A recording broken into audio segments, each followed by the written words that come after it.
저녁 8시.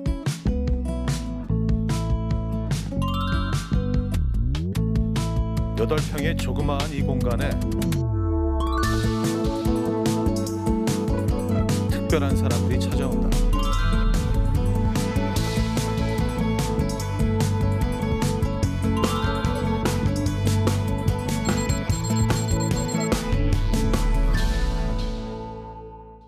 안녕하세요. 안녕하세요. 어서들 오시기 바랍니다. 네, 반갑습니다. 네. 늘 이 공간에서 이렇게 만나는 게 기다려지기도 하고, 네. 그리고 우리가 이제 만나면서 사실 뭐 녹화 시간이 있긴 하지만 녹화를 하면서 거의 뭐 하루 종일 같이 시간을 보내잖아요. 맞아요. 또 빵도 네. 먹고 또 식사도 하고 차도 마시다 보니까 네. 이 시간이 기다려지고 우리가 점점 이렇게 좀 친해지고 있다는 게 좀 느껴지는 것 같아요. 네. 사실 코로나 시대 이후 이렇게 마스크를 벗고 사람을 만나본 게 처음이거든요, 거의. 예, 그래서 그런지 또 금방 친해지는 것 같아요.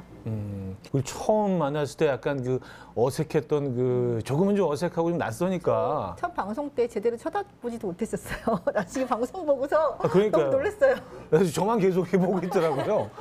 그래서 우리가 이제 서로 이렇게 좀 그 아이 컨택트 있을 정도의 그 정도의 친근감이 일단 생긴 걸로, 그렇죠? 네. 그래서 뭐 그때 처음 녹화할 때 생각하니까 그게 벌써 굉장히 오래전 같아요. 왜냐하면 저는 중학교 때 그 노래를 들으면서 정말 이렇게 팬으로 좋아했던 사람이라서 맞아요. 보니까 네. 너무 떨려가지고. 저희 어머니도 되게 팬이세요. 갑자기 어머니. 아유, 제가 가을에- 팬이에요. 가을에 앨범, 아직 많이 어색하네요. 가을에 앨범이 나오면 네. 꼭 하나씩 사시기 바랍니다. 자, 오늘 그래서 뭐 우리가 이게 친근함에 대해서 잠깐 얘기를 했는데 오늘 주제가 관계입니다. 관계. 네. 또 우리들 관계는 물론이고요. 또 인간사 속에서 또 관계에 대해서 조금 풀어서 좀 얘기를 해볼까. 그래서 오늘 관련된 분 한 분 모셨죠.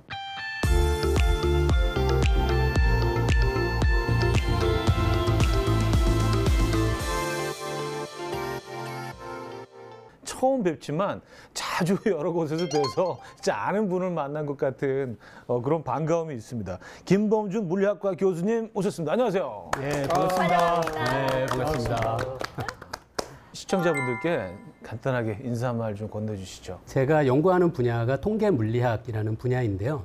이 통계 물리학에서 관심 있는 것이 굉장히 많은 무엇인가가 서로 관계를 맺고 있을 때 전체가 어떤 모습을 보여줄지 그런 연구를 많이 합니다. 오늘 주제가 관계라고 들었는데요. 제가 2년 전에 출판한 책의 제목이 관계의 과학이기도 합니다. 그래서 오늘 이런 자리에서 함께 할 수 있어서 저도 정말 기쁩니다. 반갑습니다. 아주 거의 그 프로그램 하나를 잘 정리해 주신 것처럼 저는 간단한 인사 정도 요구드린 거였었는데 마무리 발언을 다 해주셨어요. 관계의 과학은 밑에 자막으로 좀 넣어주세요. 아니 그리고 교수님과의 관계가 그리고 저하고의 개인적인 관계는 조금 전으로 거슬러 올라갈 수 있었는데 사실은요. 왜냐하면 저희가 프로그램을 그 처음 막 기획하면서 제일 처음 제작진이 이제 그 어떤 섭외를 시도했던 분이 이제 교수님이셨는데 그때 갑자기 또 코로나. 그쵸. 그놈의 코로나. 예, 찾아와가지고 그래서 그때 출연을 못 하셨잖아요. 그 코로나 확진 판정을 받아서 그때 제가 못 오게 됐고요. 그래서 이제 옆에 계신 이광환 님이 오셨는데 제가 원래 땜빵 전문이거든요. 근데 생각해 보니까 만약에 제가 1회, 2회 촬영을 했다면 이렇게 계속 이 프로가 이어질 수 있었을까? 그래서 이 프로를 위해서는 저는 정말 굉장히 유명하시거든요. 과학계에서 말을 재밌게 하시는 걸로. 그래서 이광환 님이 오신 게 이 프로를 위해서는 정말 잘 된 것 같아요. 제가 급하게 연락을 받고 이제 와서 바로 물어봤죠. 누구 땜빵이냐. 제가 본캐가 있지 않습니까? 본캐로 일을 할 때 사실 너무 자주 뵙고 접하는 분이거든요. 뭐 뉴스로도 접하고 책으로도 접하고 강의로도 접하고 이러고 있는데 사실 저는 이렇게 내적 친밀감이 교수님께 많이 느껴져요. 저는 처음 보시겠죠? 솔직히 열심히 하겠습니다.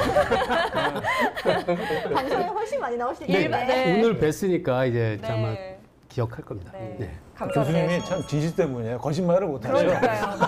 웬만하면 한 번쯤 본 것 같기도 합니다라고 하실 텐데. 아니, 전에 한번 그런 적 있었거든요. 네. 그랬더니 그분이 물어보시는 거예요. 어디서 보셨어요? 근데 표정에서 벌써 드러났어요. 질문을 받자마자. 네.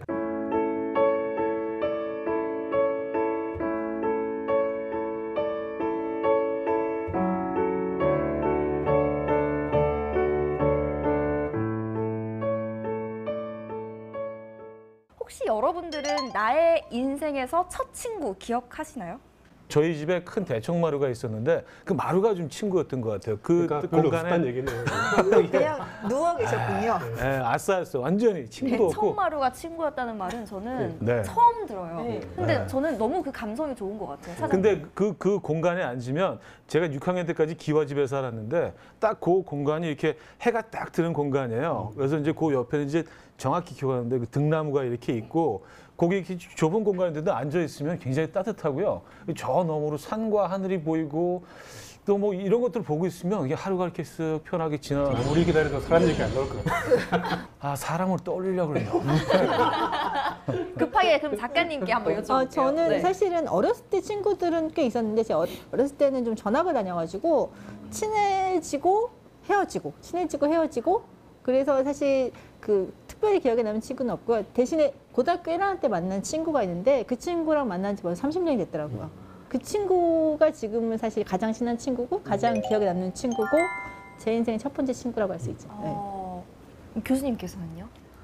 저는 이은희 선생님보다 더 전인데요. 초등학교 동창 중에 지금까지 계속 보는 친구들이 계속 있고요. 그리고 초등학교 동창 중에 한 명 중에 지금도 같이 사는 사람이 있습니다. 제 와이프가 제 초등학교 동창입니다. 네. 와, 되게 특별한 이름이시네요. 첫 번째 친구. 굉장히 로맨티스트시네요. 마지막 친구일 수 있겠네요. 초등학교 때는 그렇게 마지막까지? 친했는지는 잘 모르겠어요. 근데 나중에 이제 처음 만났을 때도 좀 부담 없이 어떤 새로운 관계를 시작하기가 좀 편했던 것 같아요. 이 관계라는 게 본격적으로 누군가를 사귀고 또 사회적인 관계를 맺는다는 걸 어느 정도부터 시작된다고 봐야 할까요? 이게 좀 모호하고 애매하긴 합니다, 사실은. 그러네요. 사회적 관계가 시작되려면 일단 나와 내가 아닌 다른 사람을 구별할 수 있는 능력이 먼저 생겨야 되잖아요. 근데 사실 그게 태어나자부터 그 능력이 있는 건 아니고요. 이런 걸 그 생물학 쪽에서 거울 테스트라고 하거든요. 거울에 비친 이미지를 보고 이 이미지가 바로 나구나 라는 걸 깨닫는 게 그 아이의 경우에는 한 18개월 정도를 그래서 기억하거든요. 아이한테 이렇게 아이의 얼굴에 이렇게 그 수염을 그려주고 거울을 보여주잖아요. 근데 이게 자아가 구별이 안 되면 거울을 만져요. 그러니까 거울하고 나하고 이게 구별이 되느냐는 거죠. 이게 나라는 걸 네, 인식 못하고. 인식을 못할 수가 있거든요. 얘 되게 웃기게 생겼네요. 본인인데. 그걸 구별할 수 있는 나이쯤 돼야지만 이제 관계를 맺을 수 있는 거죠. 나와 타인을 구분하는 능력이 있어야 된다라고 말씀을 하셨는데 이런 말도 있어요. 관계를 형성하는 것이 진화의 산물이다. 그 이유가 우리는 익히 이제 사람한테만 사실 그 우정이라는 게 있다고 생각을 하잖아요. 근데 동물한테도 이 우정이 있다라고. 제가 조사한 거에 의하면요, 실제로 이제 독일의 막스 프랑스 연구소에서 연구를 해봤었어요. 뭐냐면은 침팬지한테 실험을 시킨 거죠. 서로 친한 그룹의 침팬지와 그다음에 서로 전혀 모르는 침팬지를 놓고 앞에 이제 줄을 놓은 거예요. 뭐냐면요, 하나는 불신의 줄이에요. 상대를 믿지 않는 거예요. 이 줄을 내가 한 번 당겨주면 상대도 한 번 당겨줘야 되는데 내가 당겼을 때 상대는 먹이를 얻어요. 근데 상대가 나를 위해서 안 당겨주면 난 못 먹어요. 이게 이제 신뢰의 줄이고요. 그다음에 불신의 줄은 뭐냐면 그냥 당기면 먹이가 와요. 근데 여기 먹이는 별로 보잘것없고 작은 거예요. 그럴 때 어떤 걸 당길 것이냐. 한 번만 당길 수 있을 때. 그런데 친한 침팬지를 두고 실험을 하게 되면 침팬지들이 이렇게 먹이가 많지만 나는 못 먹고 상대한테만 가는 줄을 당기게 돼요. 왜냐하면 믿는 거거든요. 내가 이걸 당겨주면 상대도 당겨줄 거다. 그래서 그걸 당기는데 처음 보는 침팬지랑 같이 두게 되면요, 불신의 줄을 당겨요. 왜냐하면 제가 나한테 줄지 모르거든요. 그러니까 일단 작은 먹이라도 먹어야 되니까. 이런 식으로 해서 어느 정도 그 인지 능력이 있는 동물들도 이렇게 그 신뢰와 서로 친구 관계, 우정 관계를 알고 있을 거라는 그 연구 결과가 있습니다. 사회적 관계가 그 담당을 어디서 하는지에 대한 그 뇌과학자들 연구가 많이 있는데요. 대개는 이 대뇌 가장 바깥쪽에 있는 대뇌의 가장 겉껍질 피질, 부분, 대뇌 그 대뇌 피질에서 주로 그 사회적 관계를 담당해서 영장류 정도, 뭐 우리가 잘 아는 뭐 고릴라, 뭐 오랑우탄 그 정도 되면은 대뇌 피질의 이 앞부분이 특히 중요한데요. 대뇌 피질의 전두엽 부분이 발달해 있어요. 그걸 보면 이 종은 어느 정도 사회적 관계를 할 수 있구나라는 걸 아는데요. 사람의 경우가 가장 이 전두엽이 많이 발달돼 있어서 사람의 사회 관계가 아무래도 다른 동물들보다 가장 크다고 생각하죠. 사람은 워낙 그 사회적 관계 아니고는 거의 못 살아남는 못 존재이기 살아남아요. 때문에 네. 사람이 눈치가 제일 빠른 거죠. 네. 그 이게 눈치 없는 게 인간이냐라는 말이 있잖아요. 네. 맞는 말이거든요. 눈치가 없는 건. 예. 그러네요, 진짜. 근데 그런 사람도 있어요, 진짜로. 눈치 없는 사람들. 예, 진짜 불편해. 맞아요. 사회적 관계 물어보는데 대청마루 얘기하시고. 저는 굉장히 불편해요, 그 사람들이.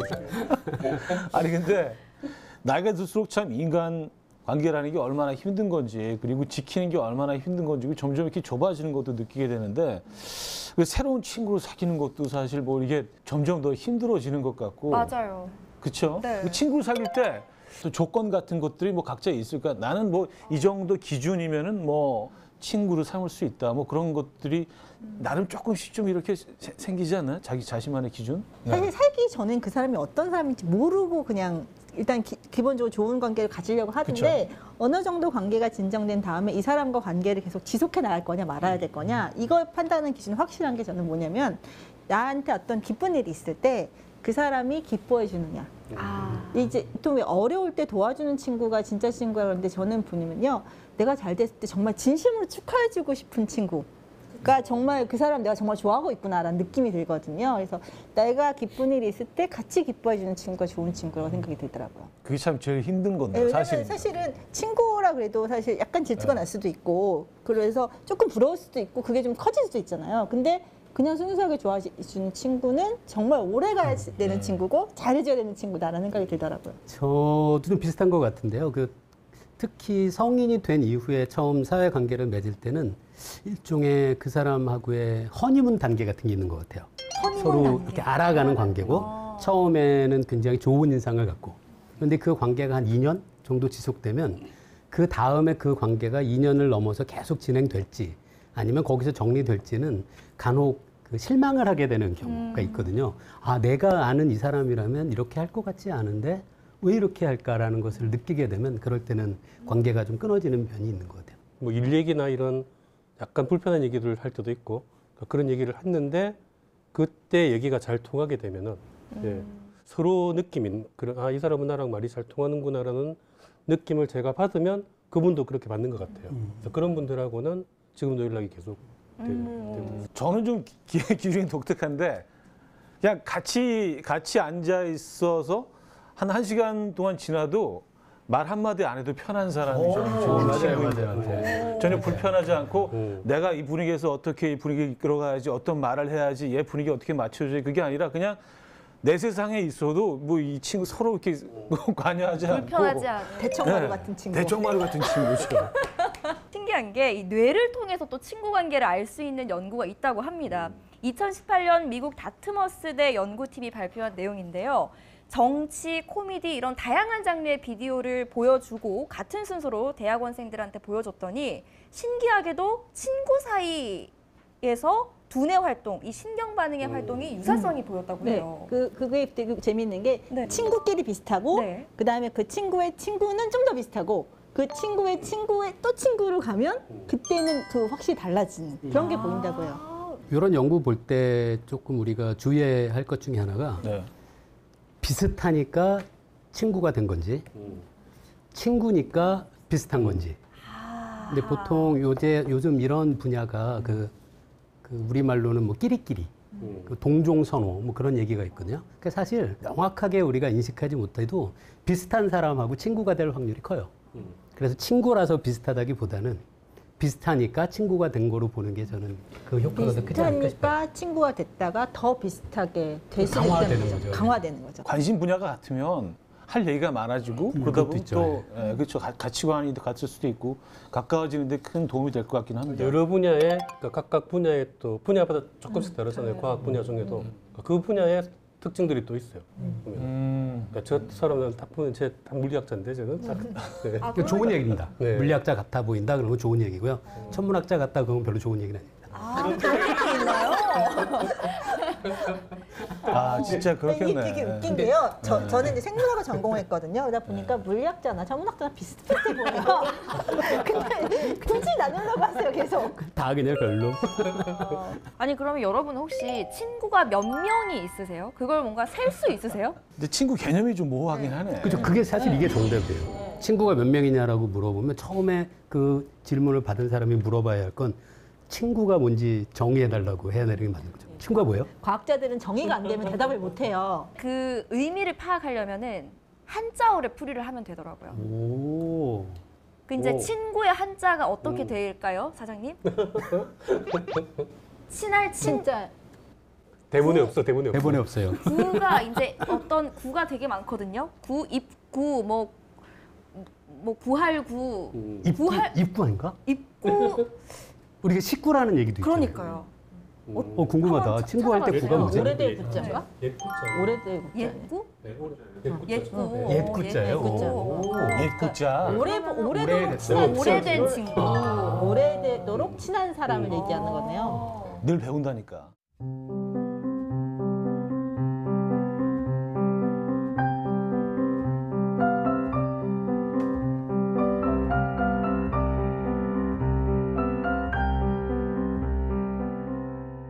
친구에 관한 유명한 이론이 하나 있습니다.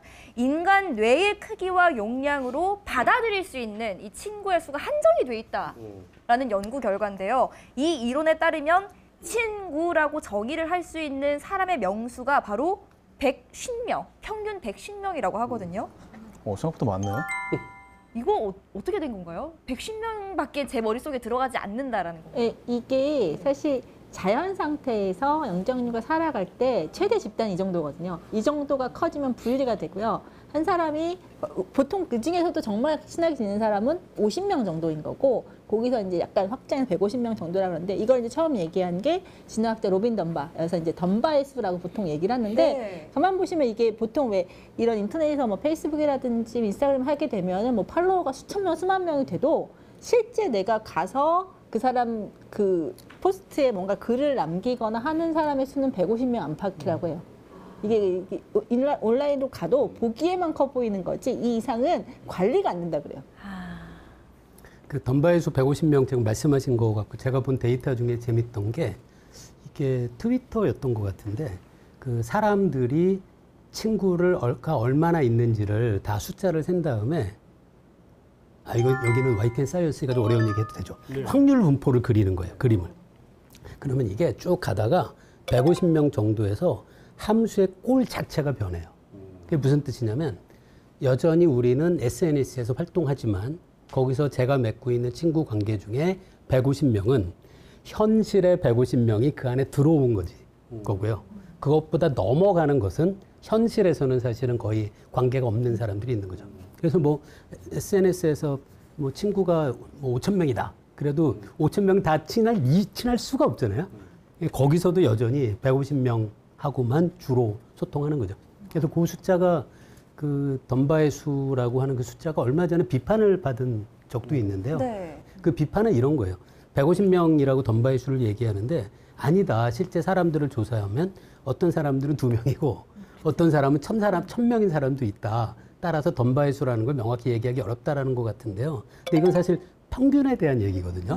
예를 들어 우리나라 뭐 남성의 키의 평균이 뭐 175 정도 되겠죠? 175다. 그런데 그 누군가는 키가 2m가 넘는 사람도 있을 거 아니에요. 그쵸. 2m가 넘는 사람이 있다고 해서 우리나라 남성 키의 평균값이 잘못됐다라고 이야기할 수는 없잖아요. 그래서 그런 면에서는 저는 여전히 덤바의 수가 의미가 있다고 생각하고요. 또 말씀하신 것처럼 덤바의 수가 그 한 종의 개체들을 비교하는 건 아니거든요. 그게 이제 다른 종들 사이를 비교하는 거라서 그 150명이라고 딱 숫자를 우리가 이야기할 수는 없지만 그 영장류 중에 뭐 침팬지나 다른 종보다는 사회관계가 크고 그거는 명확하죠. 아니 근데 평균 150명이라고 해도 그 정도나 우정의 깊이가 다 같진 않을 거 아니에요. 그렇죠. 누군가는 절친, 누군가는 그냥 친, 그렇죠. 누군가는 찐친 이렇게 정의를 좀 할 수 있을 것 같은데. 그 덤바의 원래 책을 읽어보면 그 사람이 이야기하는 단계가 몇 개가 있어요. 그 중에 150에 해당하는 게 어떤 거냐면 아주 친한 사람은 아니에요. 하지만 지속적으로 관계가 이어가는 사람들. 그래서 우리의 문화로는 거의 이 정도로 생각하시면 돼요. 지인 정도. 예, 그래서 어느 정도냐면 휴대폰 전화번호를 보다가 그 전화를 해서 예를 들어 우리 토요일에 뭐 커피 한잔 할까 정도는 이야기할 수 있는 사람. 한번 전화번호 휴대폰 전화번호 세보시면 돼요. 된다고요? 그게 갑자기 너무 놀라시는데요? 아니, 세보세요. 그 정도는. 15명 되려나? 아니, 그 앞에 더 붙일게요. 쑥스럽지만 전화 정도는 할 수 있는 관계. 그러니까 뭔가 부탁할 일이 생겼을 때 아니면 가볍게 뭐 안부를 안부 정도. 전할 수 있는 사람이 그 정도 된다. 예, 그래서 그것보다 더 적은 숫자도 있어요. 덤바의 책을 보면. 그거는 이제 거의 매일, 거의 뭐 일주일에 한 번 정도는 얼굴을 계속 보는 사람들. 그 숫자는 150보다도 적고요. 이게 마치 양파 껍질처럼 이렇게 되어 있고 그 중에 한 층이 150명이라고 덤바가 얘기한 거죠. 친구를 좀 더 이렇게 편하게 만날 수 있는 방법도 있지 않을까. 나한테 잘 어울리는, 나와 맞는, 나랑 궁합이 맞는. 좋다. 궁합이라는 표현이 좀 굉장히 비과학적이긴 합니다만 그런 시스템이 딱 이렇게 좀 있으면 훨씬 더 우리 인간관계가 조금 더 수월해지지 않을까. 맞아요. 뭐 풍요로워질지 모르겠습니다만 네, 그런 생각을 해봅니다. 저는 사실 친구 사귈 때 이런 거 제일 먼저 많이 물어보거든요. 너 혈액형이 뭐야? 별자리가 뭐야? 예전 오늘 제 의상과 잘 어울리는 질문일까요? 너무 옛날 거니까요. 네. 약간 이제 저는 A형이기 때문에 AB형. 그래요? 저도 A형. 네. 저도 그러니까 A형은 A형끼리 만나면 저도 되게 A형. 반가워요. 오. 사람을 이렇게 딱 4등분으로 나눠서 이게 너무 좀 말이 안 되죠. 네. 근데 그 형이 과학자들이 제일 싫어하는 거예요. 아 그렇죠. 하나 더 있죠. 하나 더 과학자들 있어요. 미치게 만드는 네. 방법. A형, B형, O형, AB형, 트리플 A형. 제가 트리플 A형이라. 아니 근데 또 그런 것 같긴 해요. 혈액형 진짜 아까 말했듯이 과학자들 미치게 만드는 방법이 혈액형 얘기하면 굉장히 세 분 싫어하고요. 다 막 이렇게 못 보내시더라고요. 그리고 심지어 그 4개밖에 안 되잖아요. 네. 근데 그것도 못 맞추잖아요. 그렇죠. 맞아요. 아 근데 맞아요. 박사님 별자리 약간 불신 어떻게 되신 건가요? 이거 비과학적인 건가요? 별자리는 훨씬 비과학적이에요. 왜냐면은 훨씬. 왜냐면 지금 쓰고 있는 별자리들이 이미 틀려요. 틀려요. 이게 여기 2000이 넘어서 변했어요. 소신발언. 네. 그렇구나. 네. 그 태어날 때 별자리가 그 사람의 미래랑 아무런 연관관계가 없다라는 건 논문이 있었고요. 뭐 그리고 혈액형과 성격이 관계없다고는 저도 논문을 쓴 적이 그 있습니다. 교수님이 논문을 쓰신 적이 있고요. 근데 말씀하신 것처럼 거기서 아주 독특한 유형이 남자 B형이었는데요. 남자 B형들이 우리나라 당시에 사람들이 B형 남자는 이런 거다라는 이야기들을 워낙 많이 듣다 보니까 사실 원래 본인의 성격은 그게 아닌데 그거에 영향을 받아서 자기의 성격을 잘못 판단하는 케이스가 보였어요. 통계자료로. 그리고 B형 남자의 성격이 되게 제멋대로잖아요. 그래서 제멋대로 뭔가를 한 다음에 자기는 B형이라서 그렇대요. 합리화. 핑계거리로 삼더라고요. 가장 큰 편견은 이제 B형 남자는 나쁜 남자다. 요게 이제 사실 제일 B형 남자친구라는 영화도 있었죠. 그래서 맞아요. 제가 거기 네. 나왔어요. 거기 나오셨구나. 예. 거기 뭐 조연으로 출연하긴 했는데. 아, B형이시죠? 피용 남자친구. 거기 출연하셨구나. 그래. 그 편견들이 있어요. 그래서 거기에 약간 맞춰가는 게 있는 것 같긴 해요. 맞아요. 생일 별자리라는 걸 아마 사람들이 뭐 우리나라는 그래도 별자리는 그렇게 많이 사용 안 하는데 서양 쪽은 우리가 혈액형 쓰는 것만큼 별자리를 또 많이 따지거든요. 그러니까 원래 탄생 별자리라고 이제 내 별자리가 있잖아요. 그게 뭘 정한 거냐면은 내가 태어날 때 태양이 어느 별자리에 있느냐. 그게 내 탄생 별자리예요. 그래서 며칠부터 며칠까지 무슨 자리 있는데 지금 그게 다 틀려요. 아 그래요? 네. 지구가 이제 세차 운동이라는 거라서 조금씩 별자리가 이동을 하거든요. 그러니까 그때 지금 그 보통 이제 신문이나 나와 있는 게 거의 2000년 전에 정해진 거라서 2000년 동안 굉장히 많이 회전을 해서 지금은 그 날짜가 완전히 틀립니다. 네, 전혀 과학적인 근거가 없는 거죠. 별자리하고 혈액형 그걸 놓고 보자면 그나마 혈액형이 조금 좀 아유, 둘 다 맞아요. 둘 다 똑같이 말이 안 돼요. 그럼 이건 어떻게 보십니까?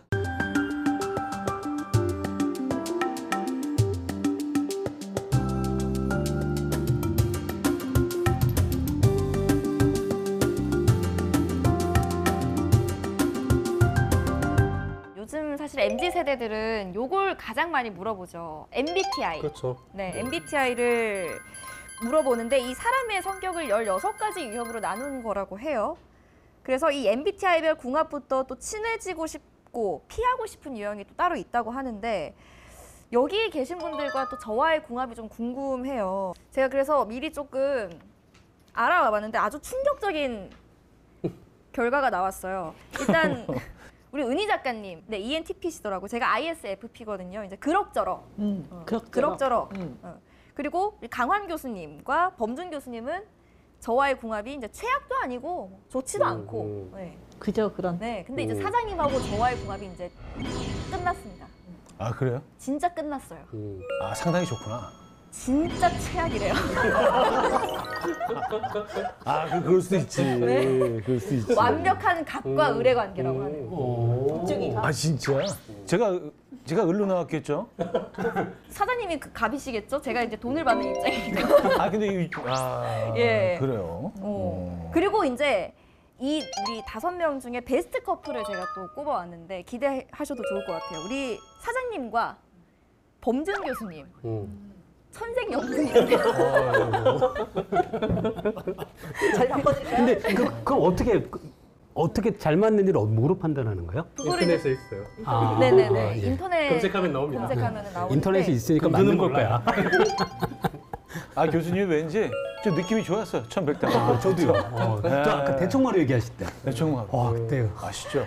근데 MBTI는 사실 뭐 그래도 저는 그러니까 뭐 믿진 않지만 네. 예, 혈액형보다는 그래도 낫다고 생각하는 게 자기가 질문에 답을 하니까 아 저는 이거 굉장히 과학적이라고 보는데 동의하지 않으십니까? 뭐 과학적이라기보다는 네. 뭐 내 성격을 내가 찍어서 그대로 넣은 거라면은 어. 맞을 수밖에 없죠 사실. 무려 16가지로 인간의 성격을 나눈 거잖아요. 네. 근데 그런 혈액형보다는 셈이죠. 사실 더 많긴 하지만 16가지라고 해도 저는 기본적으로 이 손금도 단 한 명도 같은 사람이 인류에 없는데 그걸 4개로 나누는 건 말도 안 되고 16개로 나누는 자체도 이것도 좀 무리가 아닌가 뭐 그런 생각합니다. MBTI에 대해서 과학자들이 그 비판하는 것 중에 하나가 비판 많이들 하죠. 많이 하죠. 근데 이게 그 비판의 그거는 이게 말씀하신 것처럼 자기가 자기 스스로를 어떻게 생각하는지가 반영되는 거지 자기의 객관적인 성격을 잴 수 없다는 거고요. MBTI 만든 사람은 심리학자도 아니거든요.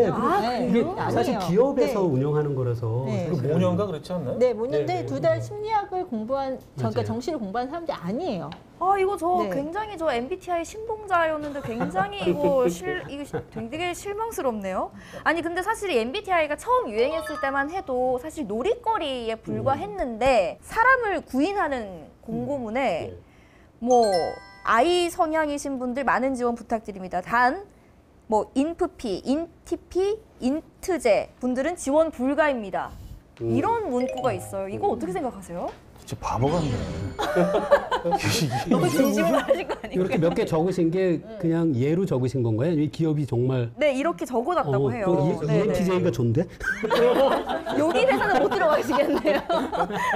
이거 어떻게 생각하세요? 이 차별이 생기는 거에 대해서는? 저는 그냥 사람들이 재미있거리로 이야기하는 것까지 반대를 막 해야 되는 잘 모르겠어요. 네. 혈액형도 뭐 그런 것 같은데. 저는 혈액형을 이제 대신하는 걸로 MBTI는 환영입니다.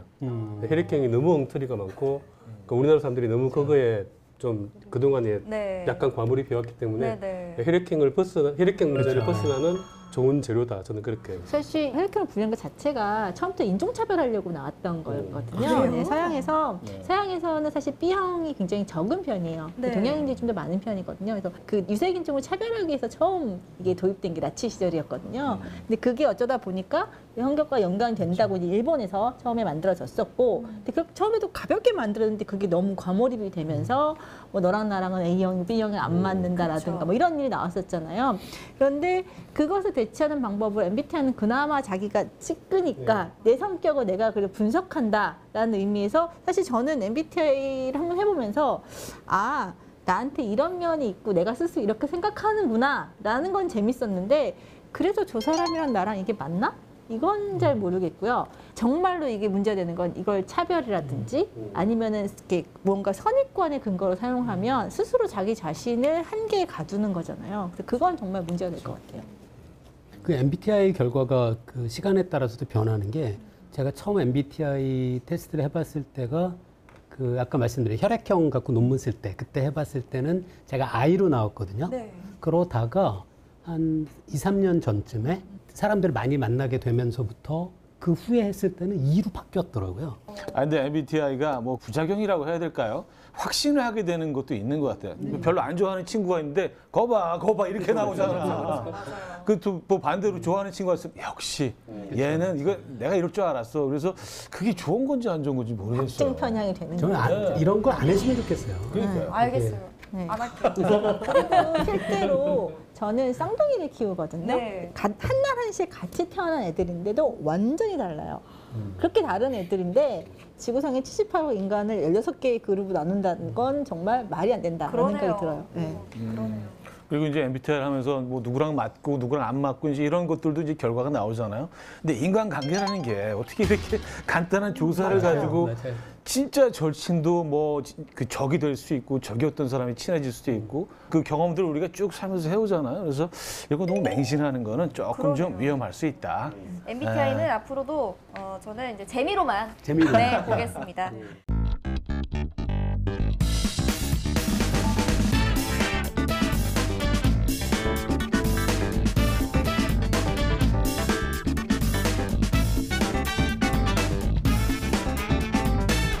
아니 사실 요즘에는 뭐 SNS나 인터넷 커뮤니티가 발달을 하면서 이 친구라는 관계의 영역이랄까요? 그게 점점 더 이제 확대되고 있잖아요.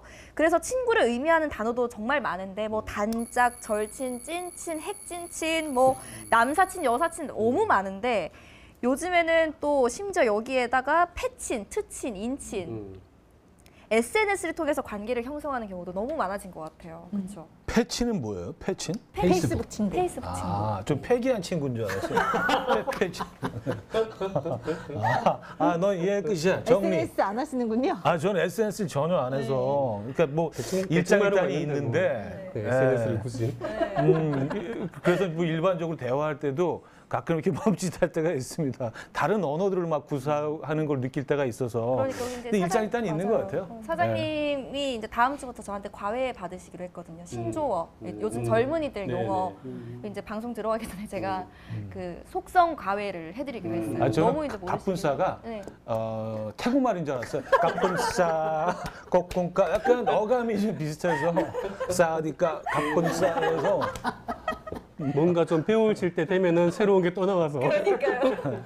아니 근데 저는 그렇다 치고 SNS들 다들 활발하게 하고 계시죠? 소통을 SNS를 통해서 많이 하고 네, 계시죠? 합니다. 주로 저는 페이스북. 페이스북. 근데 연령층에 따라서 또 플랫폼도 다 조금씩 차이가 있는 것 같아요. 그렇죠. 그리고 또 옮겨가요, 또. 성격도 다르대요. 이게 인터넷에서 본 것이 제일 재밌는 게 뭐냐면 우리 아이가 정말 잘 자라고 있다. 하는 건 주로 카카오 스토리. 그다음에 내가 이렇게 잘 먹고 잘 산다. 그럼 인스타그램. 그렇죠. 그다음에 내가 이렇게 똑똑하고 많이 한다. 그럼 페이스북. 이런 식으로 이게 좀 성향이 있다고 해요. 근데 이제 그런 사진들을 보고 어떤 뭐 상대적인 박탈감, 소외감을 느끼는 분들이 많잖아요. 왜냐하면 거기 실리는 사진들이 사실은 섬세하게 연출된 장면들이 많잖아요. 그 일상이 아니잖아요. 그렇죠? 애들 아름다운 음식과 멋진 뭐 이렇게 그게 아닌데 이제 그걸 보면서 왜 내 삶은 이 모양이지 하면서 슬픈 그 우울감을 또 느끼시는 분들 많아서 그런 부작용이 있는 것 같아요. 맞아요. 그게 그 선택 치우침 효과라고 부르는 거거든요. 그 사람 아주 간단한 건데 말씀하신 것처럼 인스타에 사진을 올릴 때는 자기가 사는 모습 중에 가장 멋진 모습을 올리지 그 집에서 컵라면으로 식사하는 사진을 올리진 않잖아요. 그러니까 인스타에 보면 컵라면 먹는 사람은 한 명도 거기에는 안 보이는 거죠. 그러니까 사람들이 그런 걸 보면서 나보다 내 인스타 친구들은 더 멋지게 삶을 살고 있구나라고 오해하는 거지 사실은 전혀 그렇지 않죠. 이걸 통해서 사람들한테 또 우쭈쭈 받고 싶은 그런 게 있으니까 그렇죠. 주로 페이스북 이런 데 올릴 때는요. 이렇게 페이스북이죠. 좋은 때 아니면 정말 좋은 순간 그리고 정말 많이 제 나이가 되니까 정말 많이 올라오는 게 뭐냐면 아픈 사람들이 많이 올라와요. 왜냐면 다들 힘내세요. 이거 써주거든요. 아프거나 뭔가 슬픈 일이 생겼을 때 올려요. 왜냐면 위로를 받고 싶으니까. 공통된 관심사를 가진 사람들을 이렇게 한꺼번에 빨리 여럿이 모이고 만나기는 정말 좋은 플랫폼인 것 같아요. 맞아요. SNS가. 네. 근데 그렇게 쉽게 또 찾을 수 있는 만큼 그 관계의 깊이가 좀 얕은 것 같기도 하고요. 네, 저는 SNS에서 사귄 친구들 중에 막 깊게 사귈 수도 없을 뿐더러 사귄 친구도 없고요. 네. 저는 SNS에서 그 알게 된 분인데 그분의 글을 굉장히 유심히 봤었거든요. 네. 근데 그분이 어느 날 연락을 하셨어요. 한번 보자고. 그래서 그분하고 몇 번 만났더니 그 다음부터 훨씬 더 좋아지더라고요. 근데 그분도 만약에 제가 SNS를 통해서만 계속 봤다면 그런 정도의 친밀감을 느끼지 못했겠죠. 일단 사람은 만나야 되는 것 같아요. 그러네요. 근데 네. 좋은 거는 SNS에서 계속 소통을 하시던 분은 처음 실험 현실에서 만나도 낯설지가 않더라고요. 그래서 굉장히 옛날부터 알았던 사람처럼 그래서 훨씬 더 빨리 친해지는데 어쨌든 만나야 그 깊이가 한 단계 들어가는 건 사실인 것 같아요. 근데 실제로 만나보면 완전히 내가 알고 있던 사람과는 정반대의 사람이 나올 수도 있지 않나요? 그럴 수 그쵸. 있죠. 예. 그런 위험은 늘 존재한다는. 한 번 보고 안 봐야죠. 그렇죠.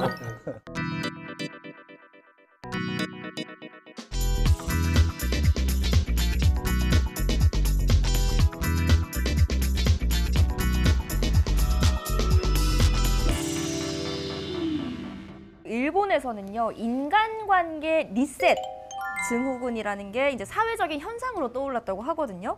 컴퓨터나 우리가 게임을 할 때 이제 다시 시작하기 위해서 리셋 버튼을 누르잖아요. 그것처럼 인간관계도 다시 시작하고 싶을 때 이 리셋 버튼을 누른다, 이런 의미인 것 같아요. 그렇게 리셋 증후군이 왜 사회적인 현상으로 떠올랐을까요? 사람들이 이런 SNS에서 특히 그 관계에 대해서 시간이 지나면서 상처받고 힘들어하고 그러면서 아, 내가 이렇게 힘든데 왜 이걸 해야 되지?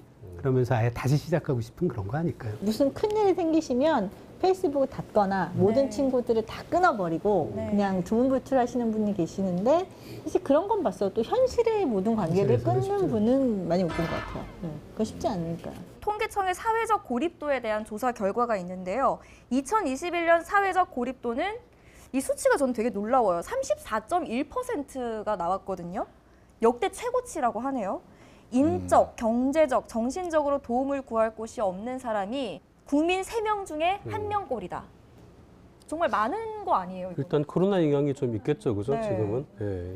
그리고 요즘 그 1인 가구가 늘어나는 것도 네, 네. 그 영향을 줬겠네요. 아, 그리고 또 SNS가 이렇게 활발하게 모든 사람들이 이용하게 되면서 나타난 현상도 있지 않을까요? 그냥 어떻게 보면은 보이지 않기 때문에 글로 어떤 이모티콘으로 내지 사진으로 계속해서 자신을 포장하고 그런 식으로 대화하다 보니까 진실이 결여돼 있는 상황에서 오는 어떤 극도의 또 외로움 같은 것들도 있을 것 같다는 생각이 들고요. 사람들이 직접 만나서 의사소통하는 것에 그럴 때 대화에 집중한 사람들이 어떻게 몸을 움직이고 하는 것을 연구하는 것도 있거든요. 그러면 대화에 아주 공감하면서 집중한 사람들의 몸의 움직임을 그 사람들이 어떤 발판에 올라가도록 한 다음에 둘의 무게 중심이 어떻게 변하는지를 측정하는 거예요. 그러면 그게 대화에 깊게 빠지면 두 사람의 몸의 움직임이 같이 된다는 거예요. 마치 싱크로가 함께 되는 춤을 거예요. 추듯이. 그래서 말씀하신 것처럼 우리가 사람들하고 만나서 소통할 때는 그 뭐 눈빛, 그 얼굴의 표정, 뭐 몸짓 그런 온갖 것들이 대청마루에 보이는데 앉아서 이렇게 나란히 대청마루에 또 앉아서. 대청말. 그 말씀하신 것처럼 그 휴대폰에서 사람들의 글만 갖고 하는 소통은 표정이 보이지 않죠. 네, 그리고 우리가 그 수만 년 동안 했던 소통 방식하고 너무 다른 거죠. 네, 저도 100% 동의해요. 사람들은 만나서 글로 하다 보면은 얼굴을 내가 봐야죠. 지금 내가 하고 싶은 말이 제대로 표현이 안 된다는 맞아요. 느낌을 많이 받잖아요. 그러니까 이렇게 쓰면은 저쪽에서 맞아, 보내놓고 오해를 보니까 그런 뜻이 아닌데라는 맞아요. 느낌이 있고. 아, 그리고 반려 로봇에 대해서는 어떻게 생각하십니까? 이제 광고에서도 볼 수 있듯이 뭐 일어나는 시간도 이렇게 아이가 챙겨주고 약도 챙겨주고 뭐 그러면서 혼자 사는 이제 뭐 독거노인의 장면 자주 볼 수 있는 그런 그 광고가 있는데 이게 과연 소통의 빈자리를 채워줄 수 있을까에 대한 좀 의문이 있습니다. 근데 저도 채워줄 수 없다는 게 확실하잖아요. 그런데 그럼에도 불구하고 그것처럼 격리돼 있는 고통을 받고 있는 분들이 있는 거잖아요. 그럼 그분들에게 도움을 주는 방법을 이런 반려 그 로봇이 사람을 대체할 정도의 그런 소통 능력이 없으니까 그분들에게 그렇다고 사람을 보낼 수도 없고요. 그럼 어쩔 수 없는 방향이 아닐까 싶어요. 네. 아예 그분들이 그 단절되지 않도록 하는 게 가장 좋지만 이미 그런 분들이 네. 있다면 어쩔 수 없는 어쩔 수 경우에는 없는 없는 것보다는 거고. 낫잖아요. 없는 것보다는 그 캐스터웨이 영화. 네, 캐스터웨이. 네, 그 농구, 일스. 네, 네. 배구공. 맞아요. 없는 것보다는 그런 거라도 있는 게. 그리고 사람은 일단은 접촉이 없으면 사실 생명 위협하거든요. 실제로 왜 해리 할로의 붉은 털 원숭이 실험이 가장 유명한데요. 이 실험이 뭐냐면 이제 갓 태어난 원숭이가 먹이를 주는 찰사 인형보다 그냥 부드러운 접촉을 할 수 있는 걸 더 좋아한다는 실험인데 이 실험이 나오게 된 배경이요. 이전에 1945년에 오스트리아에서 아주 불행한 실험이 있었어요. 뭐냐면 고아원 실험이었는데요. 신식 고아원을 지은 거예요. 정말 깨끗하고 이 아이들을 잘 키워줄 수 있는 신식 고아원을 지었는데 이 고아원에 애들이 자꾸 죽는 거예요. 계속.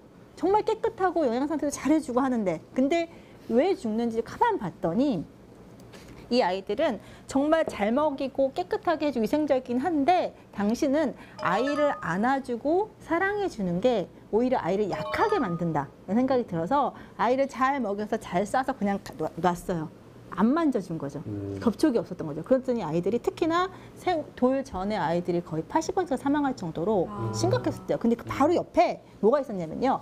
교도소에 타가서가 있었대요. 그러니까 엄마가 죄를 짓고 들어왔는데 아이가 거기 태어난 거죠. 엄마가 할 수 없이 키워야 되는데 여기는 정말 열악했대요. 정말 지저분하고 시끄럽고 그다음에 먹을 것도 제대로 안 주고 그랬는데도 불구하고 여기는 아이들이 사망률이 거의 없는 거예요. 이유는 엄마가 안고 있어서 계속해서 얘랑 뭔가 애착 엄마들이 뭐 장난감도 없으니까 얘를 계속 안고 있고 애착 관계를 보여주는데 아이들이 살아났거든요. 그래서 이것을 사실은 이걸 보고서 실제 그걸 원숭이로 실험을 하면서 증명을 한 거거든요. 사람은 접촉이 없으면 이게 단지 외로움을 느끼는 수준이 아니라 생존의 위험을 받을 수 있을 정도다라는 맞아요. 거죠. 작가님이 말씀하신 것처럼 아무리 과학기술이 발달을 한다고 해도 사람이 직접 그 피부를 부대끼면서 이렇게 나누는 온기를 대체할 수는 없을 것 같아요. 그리고 그 관계의 필요성이 연구로도 실제로 밝혀졌다고 하거든요. 뭐 사회적인 유대를 많이 맺은 사람일수록 감기에 덜 걸린다거나 이런 연구 결과도 있다면서요. 왜 그 키스를 하면은 네. 면역력이 좋아진다라는 그런 연구 들어본 적 결과도 있어요. 있고요. 맞아요. 과학적인 건가요? 사실 그 접촉과 서로 관계는요, 사람뿐만 아니라 모든 동물들의 진화에서 굉장히 중요한데요. 다정한 것이 살아남는다라는 책이 있어요. 그 책에서 보면은 보통 진화가 약육강식, 적자생존 뭐 이렇게 생각을 하지만 실제로는 서로 상대를 보듬고 사랑하는 것이 살아남는 그 길이고요. 실제로 그게 지능 발달에 도움이 된다고요. 왜냐하면 서로 공격을 하려면 상대의 기분을 알아낼 필요가 전혀 없거든요. 그런데 다정하게 서로를 위로해 주려면 상대 기분을 살펴봐야 돼요. 지금 이 사람이 좋아하는지 싫어하는지 힘들어하는지를 보고 실험을 굉장히 많이 해야 돼요. 그러네요. 네, 인간이 이렇게 잘 살아남게 된 이유 중에 하나가 인간이 이 다정함을 가장 잘 표현했기 때문이다. 사실 인간이 사실은 이 78억이라는 그 개체수가 전 세계에 퍼져 있는 게 생물학적으로 이렇게 단일종이 이렇게 많이 퍼져 있는 경우가 없거든요.